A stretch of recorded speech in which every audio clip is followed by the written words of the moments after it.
안녕하세요. 오늘은, 오늘의 주제는 MCMC에 대해서 알아볼 건데요. 마이크로프 체인 몬테카를로라고 하죠.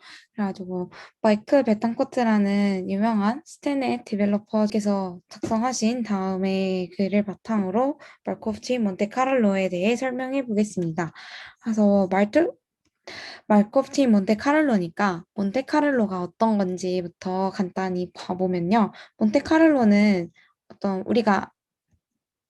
어, 우리가 이 타겟 디스트리뷰션을 알고 싶은데 굉장히 이게 알기 어렵기 때문에 N개의 샘플을 무작위로 찍어서 이 샘플의 값을 확인함으로써 이 타겟 디스트리뷰션의 정보를 알자라고 하는 게 이제 몬테카를로 방법이라고 볼 수 있는데요. 그래서 이제 관심이 있는 이 Q에서 N개의 샘플을 뽑습니다. 그리고 어떤 펑션 F를 적용해서 그것의 평균값을 취한 이 F hat MC가 바로 이제 몬테카를로 에스티메이터라 불리는 거고요. 아무래도 평균값을 취한 거다 보니까 asymptotically consistent 하다 해서 이렇게 n이 무한대로 갈수록 그 값이 평균에 수렴하는 성질을 갖고 있습니다. 그리고 이제 이렇게 몬테카를로 방법으로 구한 몬테카를로 에스티메이터 F hat MC의 또 다른 성질은 바로 CLT죠. CLT인데 이 표준화한 값이 이 에스티메이터에서 평균을 빼고 표준 오차로 나눈 이 값은 리미트 샘플 사이즈 n이 무한대로 감에 따라 노말 0,1의 정규 분포에 수렴합니다. 그래서 근데 이 CLT가 여기서 왜 중요하냐면 바로 이 표준 오차 부분에 표준 오차는 이렇게 구해지는데 여기 샘플 사이즈 n이 있잖아요. 이 샘플 사이즈 n을 우리가 어떻게 조정을 해가지고 그 에러 바운드를 조정을 할 수가 있는 게 이제 장점인데요.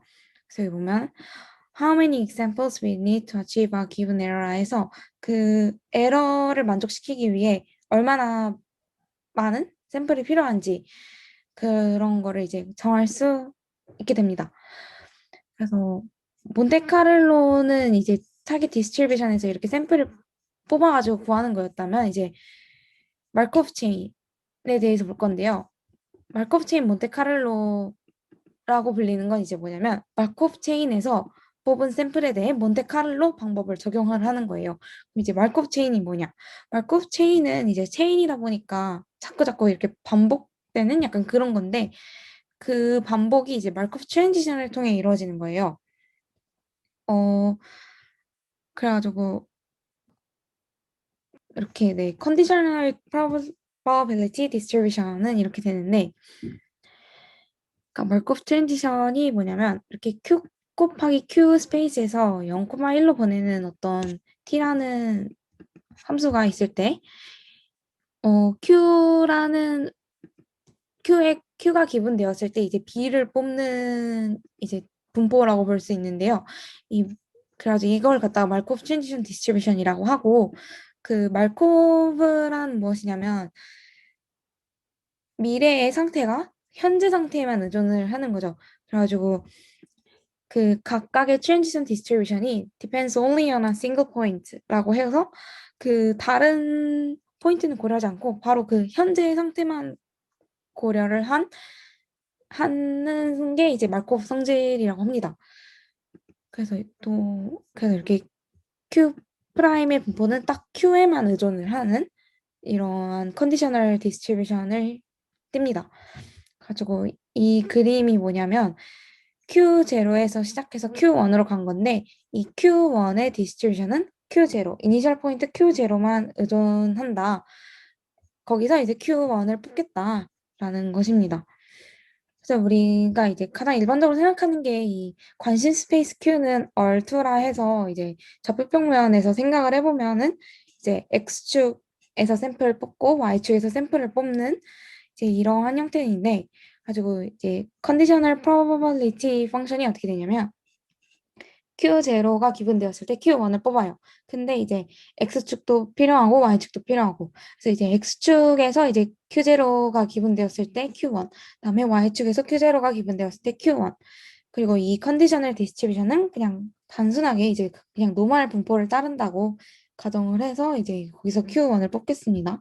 그리고 이 코드가 이거를 구현을 한 건데, 어, 여기 보면 그래가지고 이니셜 포인트를 그냥 0,0으로 지정을 해줘가지고 거기서 X축에서 샘플 뽑고 Y축에서 샘플을 뽑아요. 얼마 뽑냐면 50개를 뽑습니다.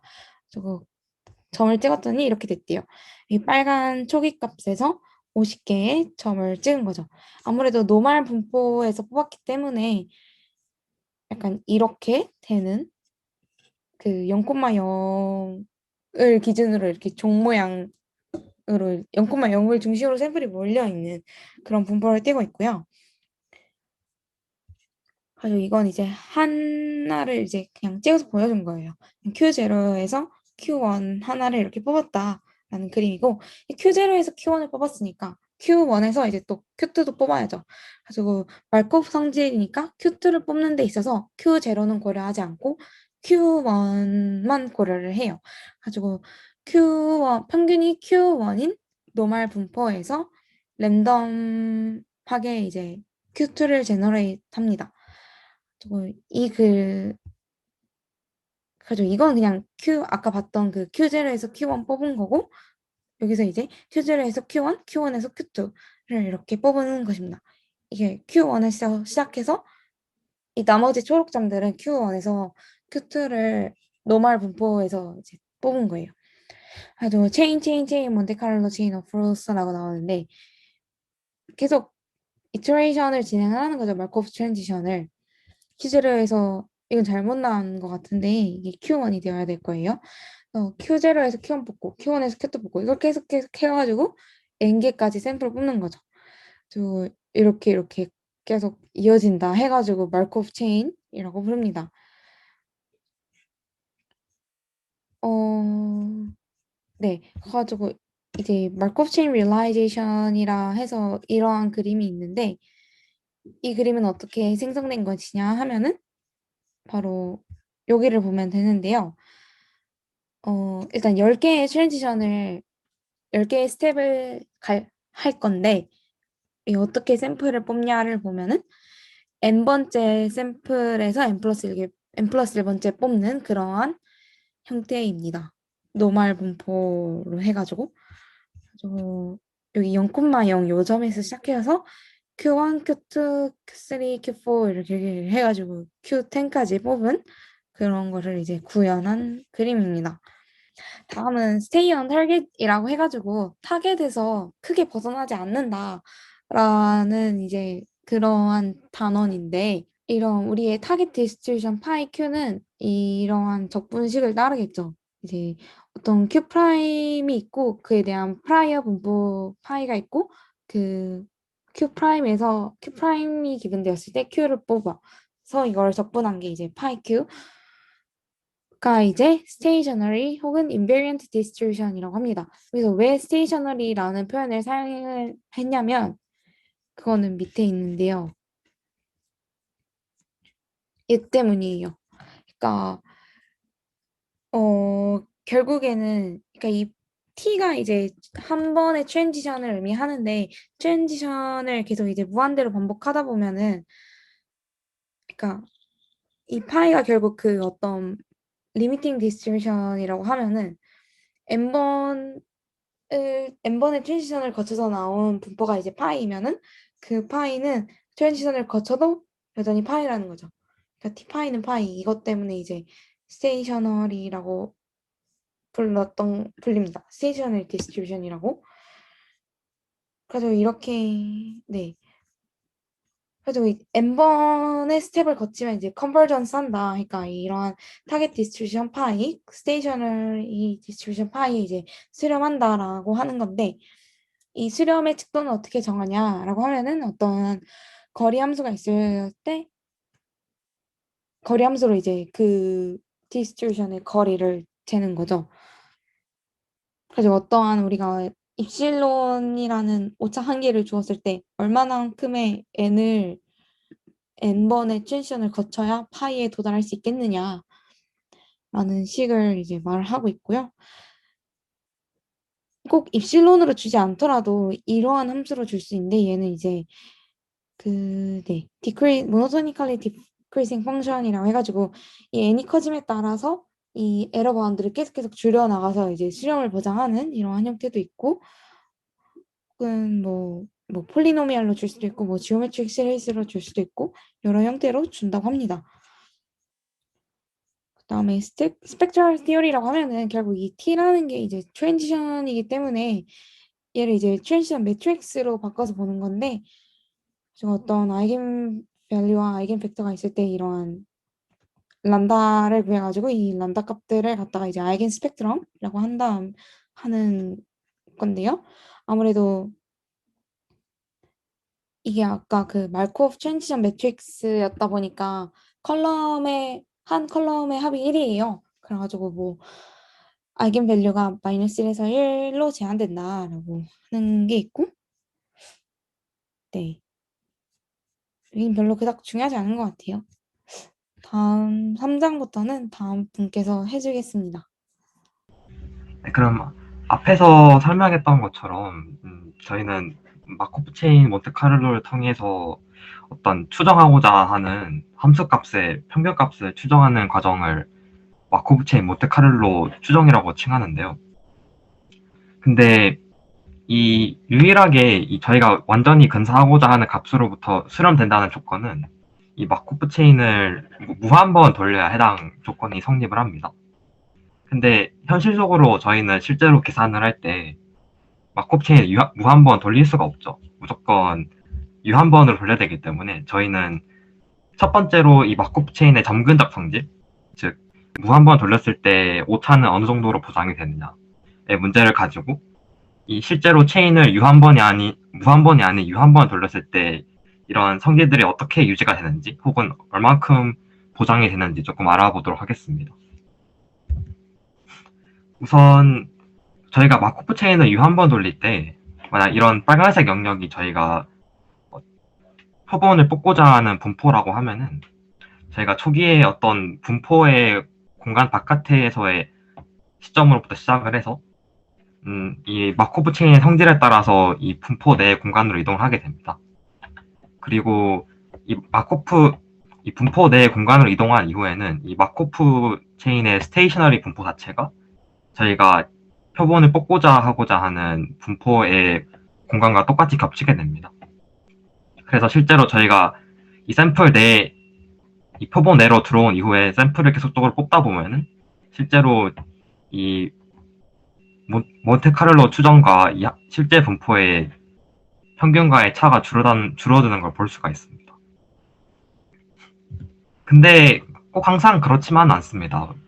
앞서 설명한 경우는 상대적으로 이 마코프 체인의 전환이 쉽게 넘어가는 경우, 즉 이 한 곳에 머무르지 않고 분포 전체를 고르게 표본을 추출할 수 있는 상황에서 성립을 하고, 만약에 이 다음과 같은 분포가 있을 때 특정 영역에서 머무르게 되고 인접한 영역에서만 표본을 뽑게 되고 다른 영역을 표본을 추출하지 못하는 상황이 생기게 되면은 이 편향이 생기게 됩니다. 왜냐하면 저희는 이 모든 영역을 이 분포의 밀도에 비례해서 표본을 추출해야 되는데 이 특정 영역에 좀 갇히는 바람에 다른 공간들을 충분히 탐색하지 못하는 상황인 거죠.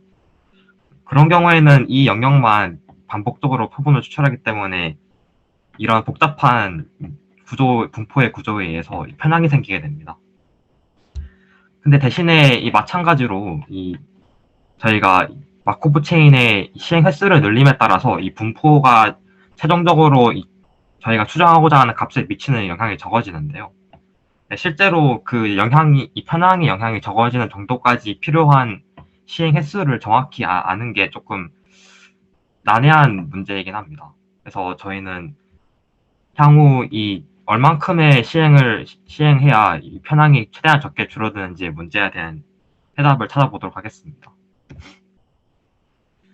앞서 차사연님께서 설명하신 부분 중에서 이 몬테카를로 추정의 표준 오차에 대해서 설명하셨는데, 이게 뭐냐면은 실제로 저희가 추정한 이 추정값의 분산을 뜻합니다. 그래서 만약에 저희가 이 마코프 체인 몬테카를로로부터 추정한 어떠한 추정값이 계속 n의 시행 횟수가 크게 됨에 따라서 중심 극한 정리에 따르면은 이렇게 노말의 평균값과 이 표준 오차를 분산으로 가지는 분포를 수렴하게 된다는 걸 알 수가 있는데요. 저희가 알고자 하는 이 표준 오차라는 게 저희의 이 추정액이 얼만큼의 확실성을 가지고 있느냐, 실제의 이 평균값, 실제 저희가 알고자 하는 참값으로부터 얼만큼의 분산이 떨어져 있느냐를 조금 수치화하고자 하는데, 그 수치화된 값이 이 마코브 체인 몬테카를로 스탠더드 에러, 즉 MCMC 표준 오차가 됩니다.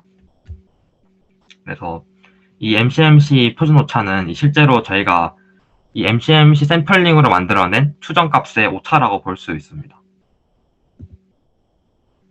근데 실제로 이 표준 오차를 계산하는데 한 가지 큰 문제점이 생기는데요.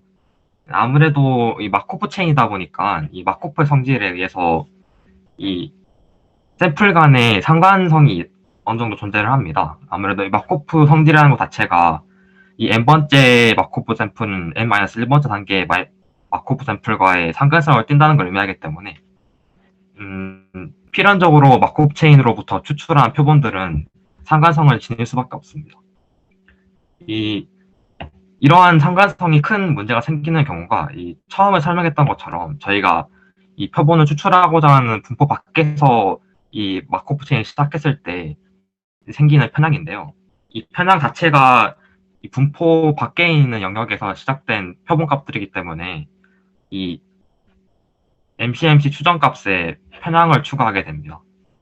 그래서 만약에 이러한 상관성을 고려하지 않고 계산한 MCMC 표준 오차는 이 유한한 길이의 마코프 체인에 대해서는 정확하지 않을 수가 있습니다.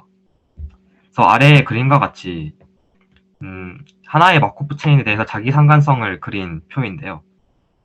비록 하나의 이전 단계의 마코프 표본만을 가지고 다음 트랜지션을 정의한 상태에도 불구하고 이렇게 상관성이 전파되는 걸 볼 수가 있습니다. 그렇다면은 저희가 MCMC 표준 오차를 상관성을 반영하기 위해서는 이 effective sample size라는 새로운 수치가 필요합니다.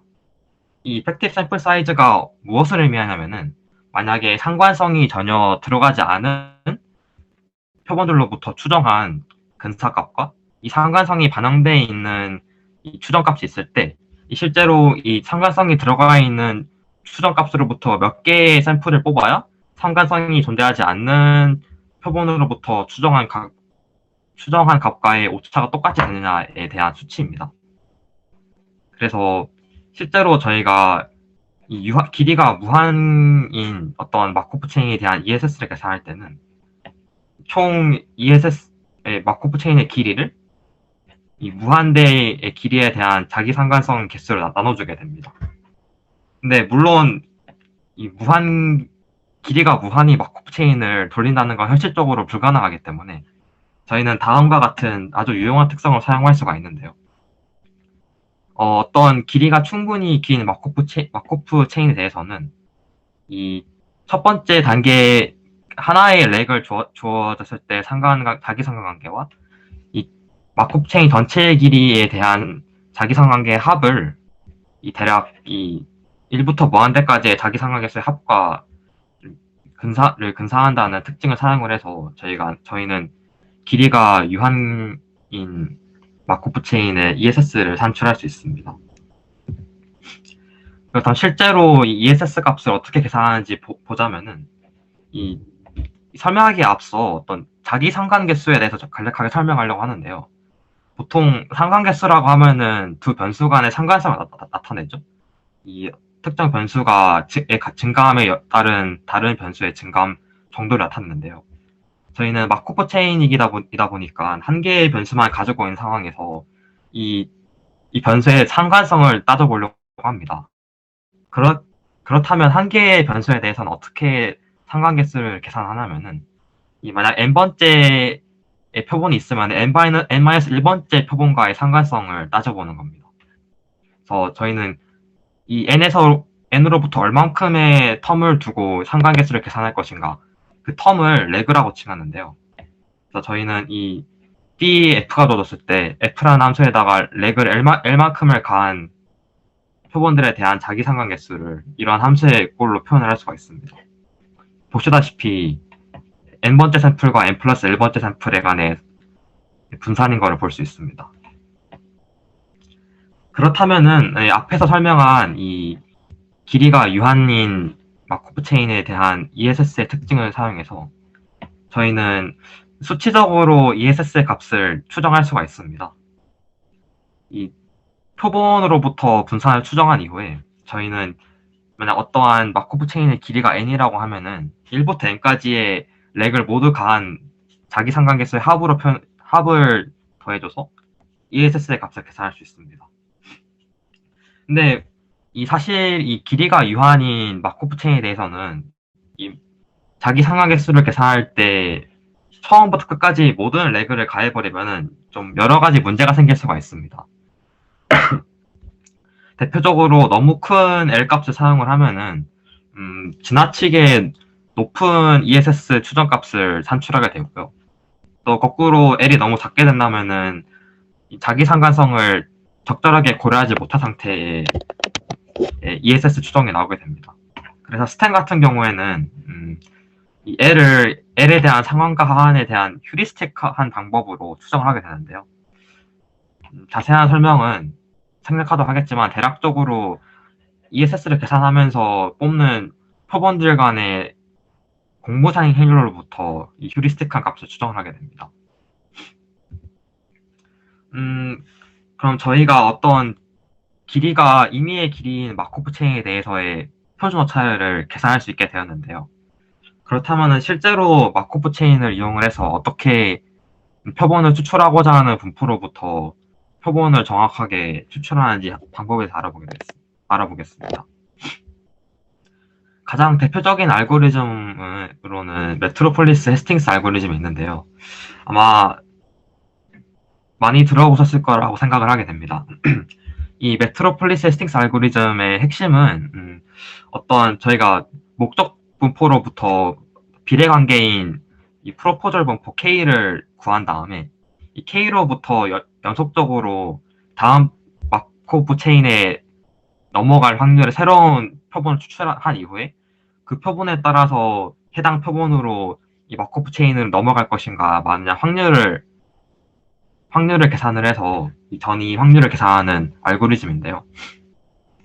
이 메트로폴리스 헤스팅스 알고리즘의 좀 직관에 대해서만 간략하게 설명하자면은 만약에 이러한 크기의 분포가 있다고 하면은 사실상 이 메트로폴리스 헤스팅스 알고리즘 하는 역할은 그냥 이 밀도의 절대적인 값을 알지 못하더라도 현재 지금 이 알고리즘에 있는 위치와 이 다음 단계의 알고리즘과 다음 단계의 표본과의 비율을 알 수가 있죠. 그리고 그 비율은 이 프로포절 분포 K에서만 유효한데 사실 이 프로포절 분포 K라는 것 자체가 저희 목적 분포와 비례하기 때문에 이 절대적인 양의 차이는 몰라도 상대적인 비율은 계속 유효하게 됩니다. 그래서 실제로 이 절대적인 양을 무시하고 이 상대적인 밀도에 따라서 계속적으로 표본을 추출하게 되면은 결론적으로는 저희가 이 목적 분포와 완전히 비례한 밀도에 따라서 표본을 추출하게 되고 그게 목적 분포와 완전히 똑같은 표본들이랑 갖게 됩니다. 하지만 그 처음에 설명드렸던 것처럼 이 마코프 체인을 시작할 때 항상 이 시작점이 이 분포 내에서 시작하는 게 아니라 어떤 이 분포 영역 밖의 특정 점에서 시작을 하게 됩니다. 그래서 앞서 말씀드린 그 자기 상관에 의해서 이 처음에 시작한 시작점에 의해서 아주 큰 편향이 생기게 되는데요. 이 마코프 체인으로부터 어떤 분포로부터 표본을 추출을 할 때 이런 초기 값에 의해 생기는 편향을 제거해야 할 필요가 있습니다. 그래서 대표적으로 사용하는 방법이 이 웜업 이터레이션의 알고리즘을 사용하게 되는데요. 이게 그냥 쉽게 말해서 이 실제로 표본을 반영하기 이전에 특정 횟수만큼 미리 체인 돌린 이후에 해당 횟수 이후의 체인부터 뽑은 표본들을 사용하는 걸 이 웜업 이터레이션스라고 칭하게 됩니다. 그래서 이런 방법을 제대로 사용하게 된다면은 저희가 처음에 이 분포 영역 밖에서부터 시작한 점으로 인해 생기는 편향을 제거할 수가 있고, 실제로 이 마코프 체인이 이퀄리브리엄, 즉 저희가 목적 분포 이내 영역으로 들어간 이후 다시는 그 영역 밖으로 나가지 않는 상황에서부터 표본을 뽑기 시작하기 때문에 이 편향이 완전히 제거가 됩니다. 대부분 제거가 됩니다. 그래서 이 스탠 내부적으로 이 월머 이터레이션을 얼마큼 시행할 것인가, 이 마찬가지로 이 정확한 수치를 아는 거는 상당히 어려운 문제입니다. 그래서 대표적으로 이 휴리스틱한 방법을 사용하게 되는데요. 처음에는 그냥 임의의 월머 이터레이션 횟수를 시작한 이후 그 시점까지의 표본들의 특징, 대표적으로는 뭐 자기상관 개수를 사용을 할 수 있겠죠. 자기상관 개수를 분석을 해서 이 정도면은 이미 목적 분포 내에 도달했구나라는 휴리스틱한 방법을 통해서 이 월머 이터레이션의 횟수를 정하게 됩니다. 네. 지금까지 저희는 이 마코프 체인의 점근적 성질과 이 길이가 유한인 마코프 체인에서의 오차 산출 방법을 알아봤고요. 또 추가적으로 이 마코프 체인을 통해서 특정 분포로부터 표본을 뽑을 때 어떻게 이를 구현할 것인가에 대해서 간략하게 알아보았습니다. 감사합니다. 네, 이제 워크플로우에 대해서 설명을 드리겠습니다. 실제로 스탠을 돌릴 때 이런 프린시플드 워크플로우가 정해져 있고 따라서 해야 좀 안정적인 값을 잘 얻을 수가 있어요. 그래서 네 가지 단계로 나눌 수가 있는데요. 처음이 이제 preparatory phase에서 마코브 트랜지션을 잘 정의를 하고요. 이걸 따라 보시면 됩니다. 그리고 그 다음은 웜업 페이즈에서 이제 마코브 체인이 잘 지형에 맞게 스텝 사이즈라든지 아니면 뭐 어댑 델타 같은 그런 값들을 좀 잘 어댑팅하는 과정이 필요해요.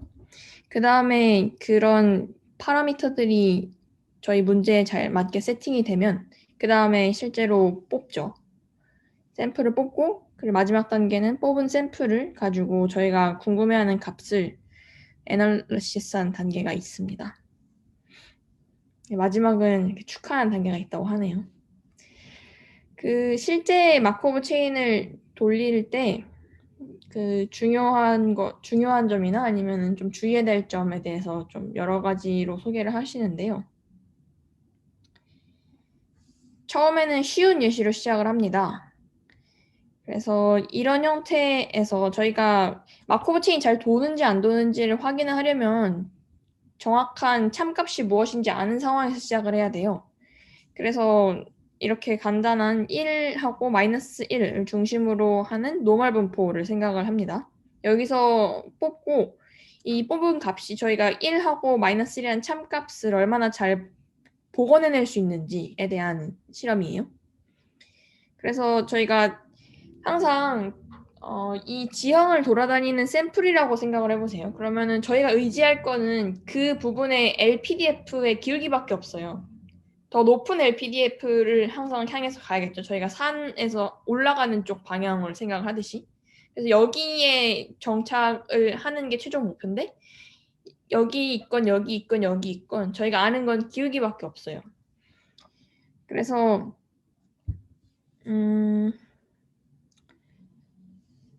이렇게 LPDF를 정의를 하고요. 이게 그 저희 정규 분포의 PDF식이라고 그냥 생각을 하시면 됩니다. 이게 2파이라는 게 좀 보이시죠? 네. 그리고 Q1하고 Q2의 값을 그냥 랜덤하게 그 시퀀스별로 몇 개를 생성을 하고요.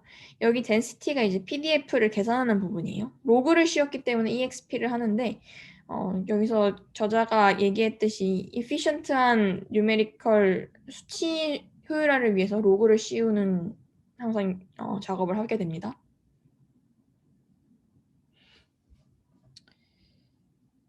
그 다음에 저희가 랜덤워크 메트로폴리스 프로포저를 할 때는 1.4인 대각성분 1.4인 거에 따라서 제한을 하게 되고요. 코드를 보시면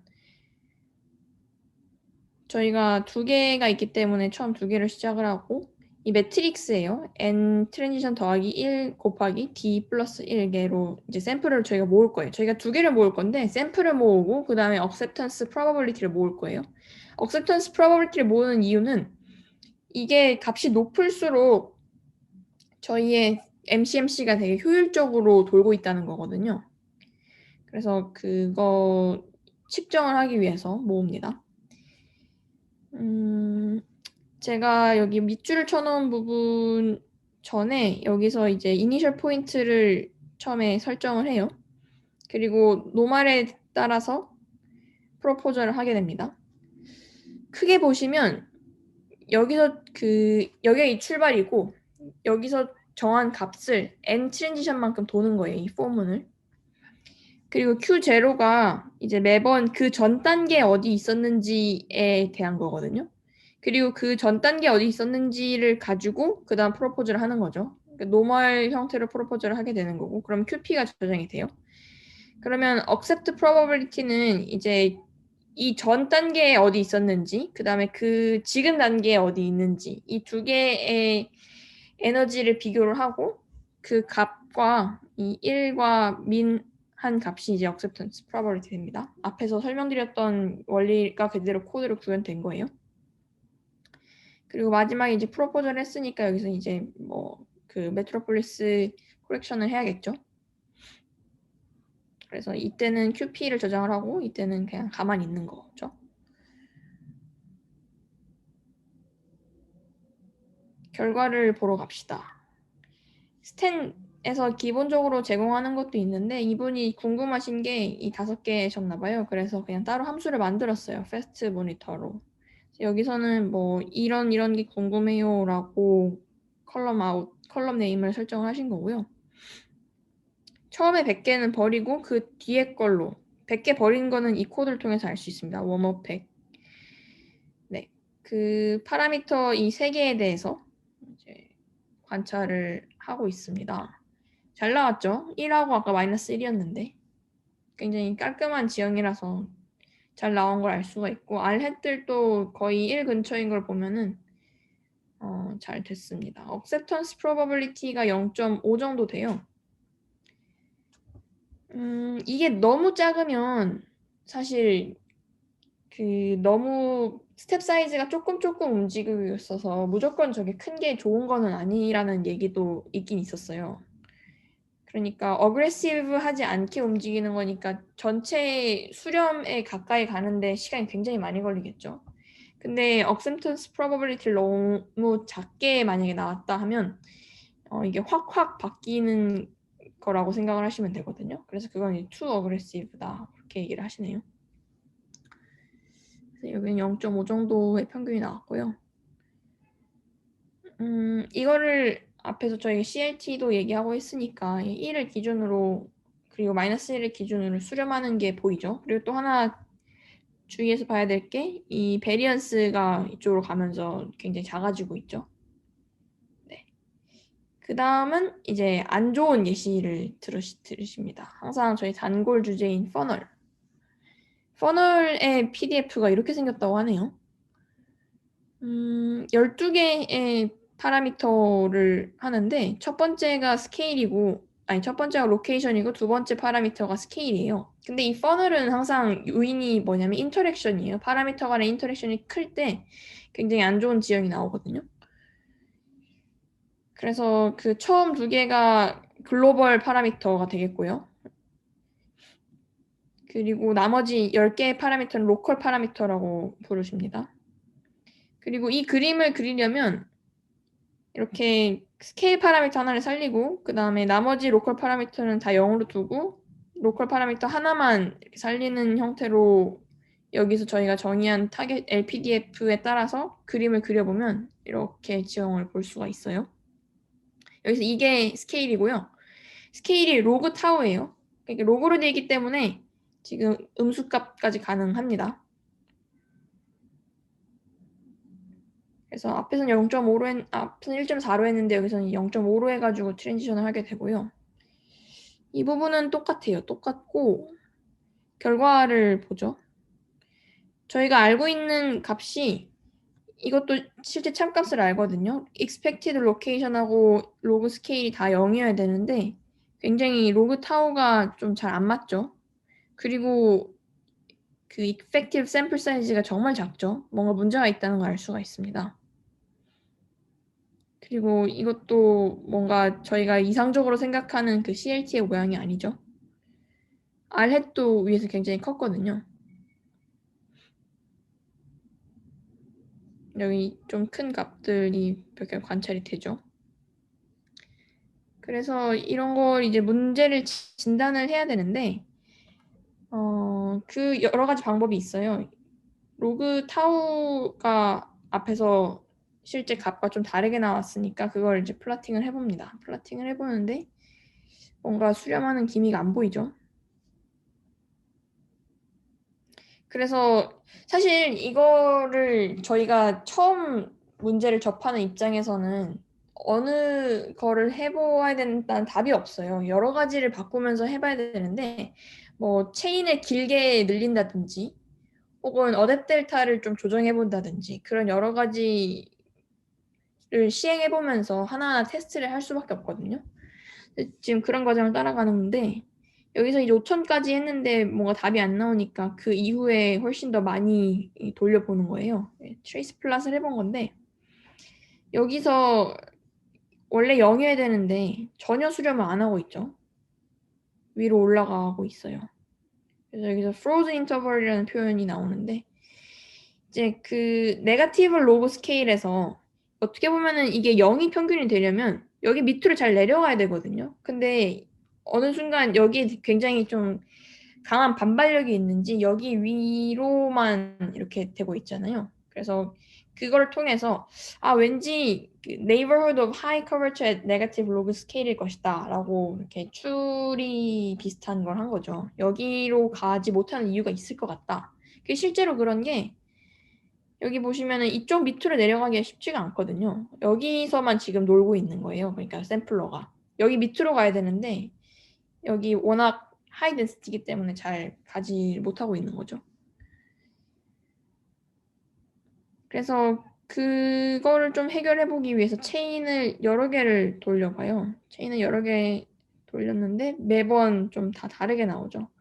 여기 같은 경우는 좀 샘플링이 잘 됐죠. 그래서 사실 이거를 통해서 뭘 하고자 하냐면 지금 모델이 잘못됐다는 거를 입증하는 그런 여러 단계라고 보시면 돼요.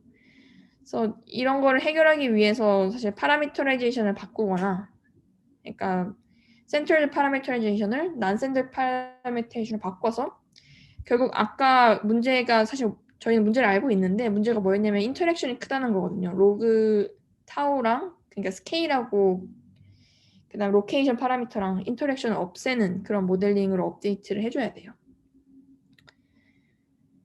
그 다음엔 이제 믹스처 모형을 이제 시도를 해보는데 여기 이제 메타스테이블이라는 형태에서 왜 샘플링이 잘 안 될 수 있는지에 대한 설명이에요. 이렇게 두 개가 완전히 따로 분리가 돼 있어요. 여기서 어느 한 곳에서 샘플링을 돌리면 여기에만 갇혀 있고 다른 곳을 잘 못 가는 거예요. 그런 굉장히 놀라운 현상을 보시게 될 겁니다. 그래서 이제 과정은 다 똑같고요. exploring only one이라는 얘기가 나오죠. 네, 여기서 진짜 샘플링을 해봤더니 이런 형태가 되고 있어요. 여기에만 갇혀 있고 여기로 넘어가야 되는데 사실 그 만약 보폭이 굉장히 작다거나 그 저희 여러 파라미터 세팅에 따라서 여기까지 갈 수 없는 상황이 많이 나올 수가 있어요. 그래서 only small perturbation이라는 표현을 쓸 수가 있고요. 근데 이것도 굉장히 오래 체인을 돌리다 보면 가끔 하나씩 가기도 해요. 그게 이제 이 그림이거든요. 근데 이게 지금 20만 번을 돌렸어요. 20만 번을 돌렸는데 여기서 여기 딱 한 번 갔어요. 한 번. 그러니까 이것도 이제 문제가 있는 거죠. 모델에. 그렇습니다. 그래서 이것도 체인마다 굉장히 다르다는 게 결론이 되겠습니다. 그렇죠? 저희가 이런 문제들은 차원이 커질수록 훨씬 더 심각해져요. 차원이 커지면 공간도 커지는데 저희가 사실 이거 2차원인데도 여기서 여기로 잘 못 가잖아요. 근데 이게 막 20차원이 된다고 생각을 해보세요. 어느 구석에 하이 덴시티인 그런 곳들이 숨어 있는지를 알 수가 없죠. 그런 현상이 굉장히 많이 생긴다의 그런 메시지가 6.3에서 전달하려는 부분이에요. 그래서 타겟 디스트리뷰션의 디멘셔널리티가 인크리즈 하면은 아무리 우리가 이제 좋은 비헤이비어를 보인다고 해도 이게 실제로 insufficient한 경우가 있다. 그렇게 얘기를 하고 있고요. 그 여기서 좀 재밌는 부분 중 하나는 티피컬 셋이 있는데 그 MCMC 기본 원리에 대해서 굉장히 인사이트풀한 한 단락이 있어요. 같이 읽어볼게요. 그 프로포절이 있고 그다음 억셉턴스가 있잖아요. 프로포절은 하이 볼륨인 곳으로 많이 가려고 해요. 그렇겠죠? 그 주위에 원을 그리고 그 주위에 항상 똑같은 분포를 그리는데 그러면 볼륨이 큰 쪽으로 많이 제한을 하려고 하겠죠. 근데 억셉턴스는 생각을 해보시면 앞에서 저희가 로그 덴시티의 값을 비교를 했단 말이에요. 그러면 프로포절은 하이 볼륨 쪽으로 하지만 억셉턴스 그 다음에 어떤 거를 살릴 건지 어떤 걸 죽일 건지에 대한 거는 덴시티 그 값으로 결정을 해요. 이 두 개가 한꺼번에 결합된 형태가 저희 결과적인 샘플이거든요.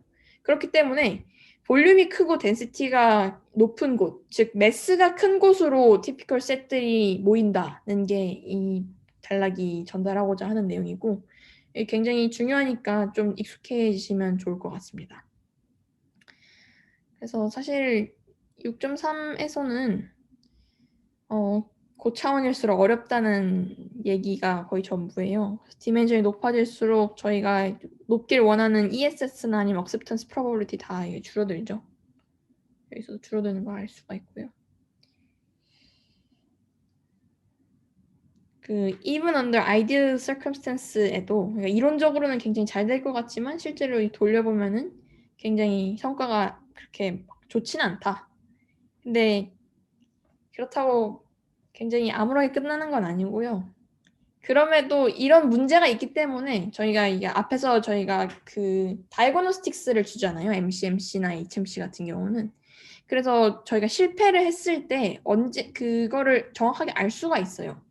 HMC 같은 경우는 뭐 다이버전스라든지 그런 실패를 했을 때 알려주는 경보 시스템이 있는데 그거에 반해서 깁스 샘플링이나 아니면은 메트로폴리스 헤이스팅스 같은 경우는 그게 없어요.